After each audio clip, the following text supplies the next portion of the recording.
Hello दोस्तों, स्वागत है आपका आपके अपने छोटे से यूट्यूब चैनल यू स्टडी के ऊपर एक बार फिर से। और मेरा नाम है राजेश स्वामी। और आज की इस वीडियो के अंदर हम ऐसी 4 टिप्स की बात करने वाले हैं जिससे आप आसानी से आईआईटी जेईई मेन और एडवांस दोनों एग्जाम को आसानी से क्रैक कर सकते हैं और आप इंडियन इंस्टीट्यूट ऑफ टेक्नोलॉजी के अंदर प्रवेश कर सकते हैं आसानी से। ऐसी 4 टिप्स की मैं बात करने वाला हूँ, ठीक है? तो तैयार रहेगा और प्रत्येक एवरी टिप जो है आपके लिए इम्पोर्टेंट है, इसलिए उसको थोड़ा सा ध्यान से समझने की कोशिश कीजिएगा। और बहुत ही इम्पोर्टेंट ये वीडियो आपके लिए साबित हो सकता है। अगर आप 11th क्लास में हो, 12th क्लास में हो, तो भी आपके लिए बहुत ही ज़्यादा इम्पोर्टेंट है, ठीक है? तो स्टार्ट करते हैं। ये जो टिप्स मैं आपको बताने जा रहा हूँ, ये आपको अपने जहन में उतार लेनी है और इनको एकदम अच्छे से फॉलो करना है।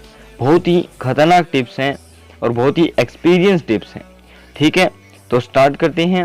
पहला आपका जो टिप्स है वो है clear your NCERT concepts and understand deeply. जो आपके एनसीईआरटी के जो कॉन्सेप्ट्स हैं, फिजिक्स के, केमिस्ट्री के और मैथमेटिक्स के, इन तीनों को अच्छे से क्लियर कीजिए। 11th और 12th दोनों के फिजिक्स, केमिस्ट्री और मैथमेटिक्स के जो आपके कॉन्सेप्ट्स हैं उनको अच्छे से क्लियर कीजिए और उन्हें एकदम गहनता से समझिए, ठीक है?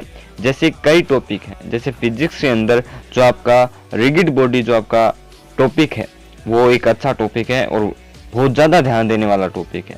इसी तरीके से केमिस्ट्री के अंदर जो इक्विलिब्रियम जो टॉपिक है वो एक अच्छा टॉपिक है, ध्यान देने लायक टॉपिक है। फिजिकल केमिस्ट्री सारी ही जो है ध्यान देने लायक है। और मैथमेटिक्स के अंदर भी जैसे 11th का एक टॉपिक है जियोमेट्री, ठीक है, और कॉम्प्लेक्स नंबर, ये और sequence and series, permutation and combination, ये कुछ ऐसे टॉपिक्स हैं जिनके ऊपर आपको ज़्यादा ध्यान देने की ज़रूरत है। ये कंसेप्चुअल टॉपिक है, ठीक है ना? जैसे जियोमेट्री के अंदर जो हैं, जो आपके आते हैं ना, परवलय आते हैं, पैराबोला आता है, सर्कल आता है, वो जो टॉपिक्स हैं उनके अंदर यदि आप कुछ फॉर्मूले याद कर लेते हैं तो अच्छा वो हो सकते हैं आपके, लेकिन आपको उनको समझना होगा, इमेजिन कर करके उन्हें अच्छे से समझना होगा। तो पहला आपका काम होना चाहिए उन्हें गहनता से समझिए, क्योंकि जेईई मेंस का जो एग्जाम होता है वो तो हो रहा है फॉर्मूला बेस्ड और फैक्ट बेस्ड और एनसीईआरटी बेस्ड, ठीक है? कंसेप्चुअल उसमें बहुत कम होता है। लेकिन जो जेईई एडवांस का जो एग्जाम होता है ना, जिससे आपको आईआईटी में एडमिशन मिलता है, वो जो होता है वो कंसेप्चुअल चलता है पूरा। उसमें फॉर्मूले थोड़े बहुत काम में आते हैं, वो पूरा का पूरा कंसेप्चुअल चलता है। हालांकि अगर आपको पूरा सिलेबस याद है ना, तो आप अच्छे से उसमें कर सकते हैं बेहतरीन। बस आपके थोड़ा बहुत आपका कंसेप्चुअल जो क्लियर होना चाहिए वो होना चाहिए आपका, ठीक है ना? यानी आपकी पकड़ होनी चाहिए कंसेप्ट्स पर। तो पहला काम आपका यही है, एनसीईआरटी के कंसेप्ट्स और उन्हें जो है अच्छी तरीके से रगड़ रगड़ करके आपको उनको याद करना। पहला काम आपका ये होना चाहिए। दूसरा आपका काम है learn more formula and tricks. जो मैथ और जो फिजिक्स दोनों के अंदर आपको एक भी फॉर्मूला नहीं छोड़ना है। कहीं पर भी कैसा भी फॉर्मूला मिल जाए, खा जाइए उसे, छोड़ना ही नहीं है उसे। ऐसा नहीं कि हाँ एग्जाम टाइम में देखेंगे, नहीं, एक बार तो उसे याद कर ही लो। कैसा भी फॉर्मूला हो, कहीं पर भी आपको मिल जाए, तुरंत याद कर लो।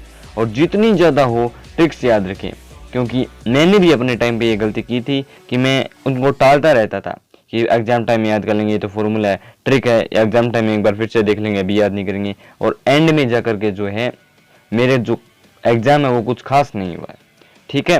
तो आपको फॉर्मूला और ट्रिक्स के ऊपर अच्छे से ध्यान देना है। जितने भी फॉर्मूले और ट्रिक्स आपको मिले सभी को चबा जाओ, खा जाओ, उन्हें छोड़ना नहीं है, ठीक है? जब तक तोड़ेंगे नहीं तब तक छोड़ेंगे नहीं। ये बात आपको ध्यान में रखनी है। जितने ज़्यादा फॉर्मूले याद रखने हैं, जैसे फिजिक्स के अंदर फोर्स वगैरह के हो गए, वर्क एनर्जी हो गए, पावर के हो गए, थर्मोडायनेमिक्स के हो गए, ठीक है? जो आपकी इक्वेशंस ऑफ गैस होती हैं वो हो गए, ये सब आपको याद कर लेनी है। 12th के अंदर भी बहुत सारे फॉर्मूले आएंगे। और केमिस्ट्री के अंदर फिजिकल केमिस्ट्री के जो फॉर्मूले हैं आपको याद कर लेनी है। ऑर्गेनिक केमिस्ट्री के अंदर आपको जो आपके होते हैं ना chemical formula structure, chemical structure, वो आपको याद कर लेनी है अच्छे से। और मैथमेटिक्स के अंदर आपको फॉर्मूले हजारों होते हैं, आपको हजारों फॉर्मूले हो जाएंगे, वो आपको याद कर लेने हैं। सारे के सारे इंटीग्रेशन के, सारे के सारे डिफरेंशिएशन के, सब याद कर लेनी है। कॉम्प्लेक्स के, जियोमेट्री के, सीक्वेंस एंड सीरीज के, कॉम्बिनेशन के, परमुटेशन के, सभी को खा जाना। तो ये आपका सेकंड काम होना चाहिए, फॉर्मूले और ट्रिक्स अच्छे से याद होने चाहिए, ठीक है? ठीक है। तीसरा आपका पॉइंट है solve problems, PYQ and give mock test. अगर आप प्रीवियस ईयर के क्वेश्चंस और मॉक टेस्ट देते हैं तो आपकी जो जेईई मेंस है वो आसानी से क्लियर हो जाएगी। और इसके अलावा यदि आप कुछ एक्स्ट्रा प्रॉब्लम्स जो कि एक्सपर्ट्स के द्वारा बनाई जाती है, जैसे फिजिक्स के अंदर कई बुक्स आती हैं, अच्छी वर्मा हो गई, आशीष अरोरा सर की आती है और कई अदर बुक्स भी आती है, केमिस्ट्री की आती है, ठीक है, ऑर्गेनिक की आती है एबीसी केमिस्ट्री, मैथ्स की आती है आरडी शर्मा, ठीक है, और ओपी टंडन आती है केमिस्ट्री की, फिजिकल केमिस्ट्री की, नरेंद्र अवस्थी आती है। तो यदि आप इन अदर बुक्स को अगर आप सॉल्व करते हैं तो आपके जेईई एडवांस का जो एग्जाम है वो भी आपका आसानी से क्लियर हो जाएगा, क्योंकि उसके अंदर कंसेप्चुअल आता है, क्रिएटिविटी आती है कि बच्चे में क्रिएटिविटी कितनी है, ये कितना अलग सोच पा रहा है, वो आती है आपकी अलग बुक्स के अंदर। वो अगर आप सोल्व करते हैं तो आपका जेईई एडवांस भी जो है वो क्लियर हो जाएगा। प्रीवियस ईयर के क्वेश्चंस और मॉक टेस्ट देते हैं तो आपका मेंस आसानी से क्लियर हो जाएगा। और तीनों चीज़ें आपके करते हैं तो आप, मैं कह रहा हूँ, अच्छे से आप मेंस और जेईई एडवांस दोनों क्लियर कर लेंगे और आपको मिल जाएगी IIT। क्या मिल जाएगी? IIT मिल जाएगी, ठीक है, आसानी से मिल जाएगी बिना किसी तकलीफ के। तकलीफ तो आपको केवल ये पढ़ने में होगी और तकलीफ नहीं होगी कोई, ठीक है ना। यही आपकी सबसे बड़ी तकलीफ होगी कि आपको पढ़ना पड़ेगा, इन सब चीज़ों को सोल्व करना पड़ेगा, अपने हाथ को रोकना नहीं होगा। सुबह जब 6 बजे उठो तो रात को 10 बजे तक आपको हाथ को आपको ऐसे चलाना होगा लगातार, तब जाकर आपको IIT मिलेगी, ठीक है ना। और कोई तकलीफ नहीं है, खाली यही तकलीफ उठानी पड़ेगी। जो ये सबसे बड़ी जो छोटी सी आपको तकलीफ लग रही है ना कि पेन को लेकर चलाना होगा, जो साधारण चीज़ है ना वही आपको सबसे बड़ी चीज़ जो है बनाकर छोड़ती है। नॉर्मल जो चीज़ होती है ना वही सबसे बड़ी चीज़ होती है, बस हम उसको ध्यान से नहीं देख पाते। अब ये एक नॉर्मल चीज़ है कि आपको पेन को सुबह से लेकर शाम तक चलाना होगा, ये एक नॉर्मल बात है, लेकिन जब चलाते हैं ना तब आपको पता चलता है असली चीज़ क्या है, ठीक है ना। तो सबसे बड़ी चीज़ यही है कि साधारण चीज़ होती है वो सबसे कठिन चीज़ होती है। तो आपको पूरा का पूरा जो अपना है 100% देना है। प्रॉब्लम्स, प्रीवियस ईयर के क्वेश्चंस और मॉक टेस्ट आपको सोल्व करने हैं, ठीक है। और यदि आपके पास ऐसा कोई टाइम टेबल नहीं बन पा रहा हो कि हम भैया टाइम टेबल नहीं बन रहा है हमारा, तो प्लीज़ कमेंट के अंदर जो है $T लिख दे। मैं अपने आप समझाऊंगा कि भैया टाइम टेबल की ज़रूरत है, तो मैं उसके ऊपर भी एक वीडियो अपलोड कर दूंगा। चौथा अपना पॉइंट है keep determined consistency in study. ये जो पॉइंट है ना ये बहुत इंपॉर्टेंट पॉइंट है। आपको ऐसे फोकस रहना होगा कि भैया IIT Bombay, IIT Delhi, IIT Kanpur, IIT Kharagpur, IIT BHU, कौन सी न कौन सी तो चाहिए भैया, कौन सी न कौन सी तो चाहिए, कुछ भी हो जाए। तो वो आपको डिटरमिनेड रहना होगा, ऐसे दृढ़ निश्चय नहीं भैया, जब तक तोड़ेंगे नहीं तब तक छोड़ेंगे नहीं।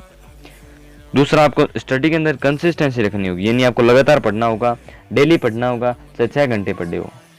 ऐसा नहीं 1 घंटे 8 पढ़ लिए, एक दिन 8 घंटे पढ़ लिए, दूसरे दिन पढ़े ही नहीं, ऐसा नहीं करना। कंसिस्टेंसी रखनी है पूरी 2 या फिर 1.5 साल, जितने भी टाइम आपको तैयारी के लिए मिले, पूरी की पूरी क्या रखनी है, कंसिस्टेंसी रखनी है स्टडी के अंदर।